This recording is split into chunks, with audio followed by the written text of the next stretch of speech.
அந்த நாளை மக்கள் என்றும் மறக்க மாட்டார்கள்.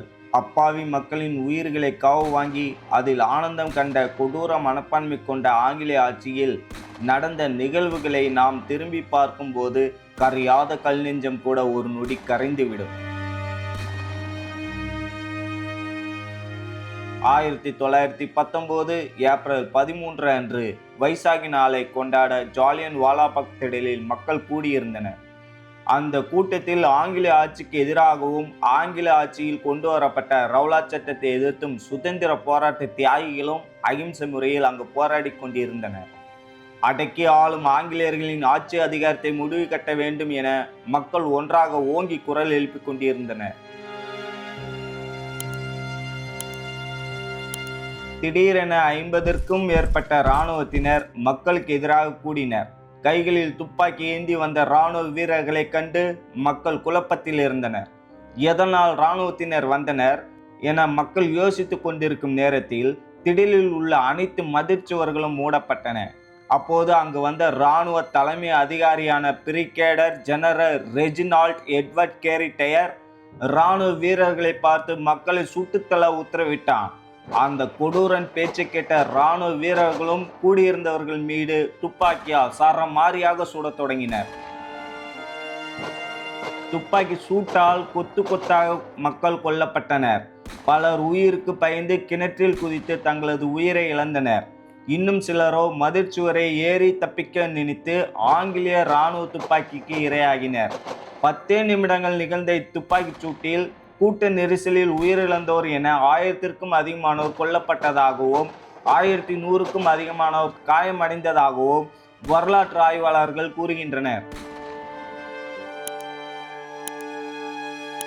ஒரு சிப்பாய்க்கு 33 சுடுதல் என்ற முறையில் கிட்டத்தட்ட 1650 முறை சுடப்பட்டன. அங்கு உயிர் பயமும் அலறல் சத்தமும் வானை பிளந்தது. கொடூரன் எட்வர்ட் கேரி டயரோ ஆங்கிலேய ஆட்சியை எதிர்ப்பவர்களுக்கு இதுதான் தண்டனை எனவும் இது நிச்சயம் ஒரு பாடமாக இருக்கும் என கொடூரன் கருதினார். அகிம்சை வழியில் வீர மரணம் அடைந்த நம் தேசத்தின் சுதந்திர போராட்ட தியாகிகளின் அர்ப்பணிப்பு தான் சுதந்திரத்திற்கு முக்கிய காரணமாக இருந்தது. இதன் பிறகு நாட்டில் மக்கள் ஒற்றுமை உணர்வோடு போராடி வந்தனர். பஞ்சாப் படுகொலையை விசாரிக்க ஹெண்டர் என்பவர் தலைமையில் ஒரு குழுவை வைஸ்ராய் நியமித்தார்.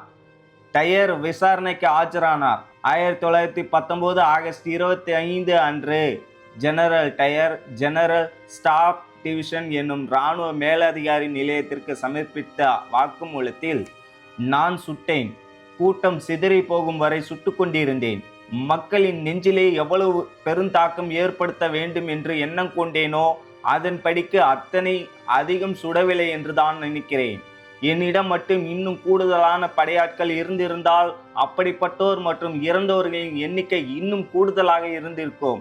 நான் அங்கு போனது வெறுமே கூட்டத்தை கலைக்க மாத்திரமல்ல, மக்களின் நெஞ்சிலே ஒரு குலை நடுக்கத்தை ஏற்படுத்த வேண்டும் என்று தான் போனேன்.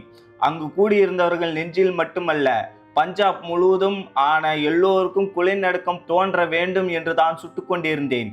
அவசியத்திற்கு மேல் கடுமை காட்டிவிட்டேனோ என்ற கேள்விக்கு இங்கு இடமில்லை என்று தன் வாக்குமூலத்தில் தெரிவித்தான். இந்நிலையில் கொடூரனுக்கு ஆதரவாக அன்றைய பஞ்சாபின் துணை ஆளுநர் சேர் மைக்கேல் ஓ இட்வயர் ஜெனரல் டயரின் நடவடிக்கைகள் அனைத்தும் எனக்கு உடன்பட்டவையே என டயருக்கு தந்தி அனுப்பினான். ஆயிரக்கணக்கான சடலங்களுக்கு இடையில் கொதித்தெழுந்த நம் நாட்டின் வீர புதல்வன் உத்தம் சிங் பழி தீர்க்க எண்ணினார். இதற்கிடையில் கொடூரன் டயர் தனது 62வது வயதில் பக்கவாத நோயால் பாதிக்கப்பட்டு மூளையில் இரத்த கசிவு ஏற்பட்டு 1927ஆம் ஆண்டு உயிரிழந்தான். ஜெனரல் டயரை ஆதரித்து வந்த பஞ்சாபின் துணை ஆளுநர் சேர் மைக்கேல் ஓ இட்வயரை 21 ஆண்டுகளுக்கு பின்னர், அதாவது 1940 மார்ச் 13 அன்று நம் நாட்டின் வீர புதல்வன் உத்தம் சிங் சுட்டு வீழ்த்தி தாய் நாட்டிற்கு பெருமை தேடி தந்தார்.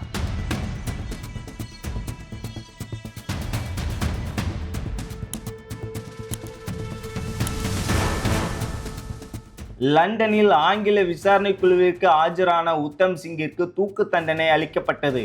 அப்போது ஆங்கிலேயருக்கு இடையே உரையாற்றிய உத்தம் சிங்கோ, என் நாட்டு மக்கள் நிராயுத பாணியாக இருக்கும்போது டயர் சுட்டான்.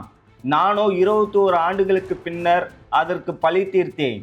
டயர் எப்படி மக்களை சுட்டதற்கு வருத்தப்படவில்லையோ அதே போல என் நாட்டு மக்களை கொன்றவனை நான் சுட்டதில் எனக்கு வருத்தமில்லை.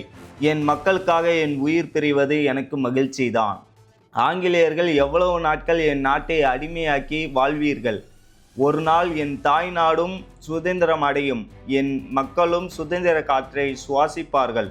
மரணிப்பதைக் கண்டு நான் அச்சப்படவில்லை. என் உடலை நாட்டிற்கு அனுப்ப வேண்டாம், லண்டனில் இங்கே புதைத்து விடுங்கள்.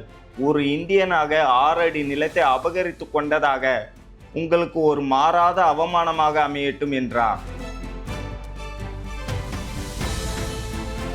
அதன்படி நம் நாட்டின் வீர புதல்வன் உத்தம் சிங்கின் உடலை லண்டன் சிறைச்சாலையில் புதைக்கப்பட்டது. சுதந்திர போராட்ட தியாகி உத்தம் சிங்கின் வீரம் என்றும் போற்றுதலுக்குரியது.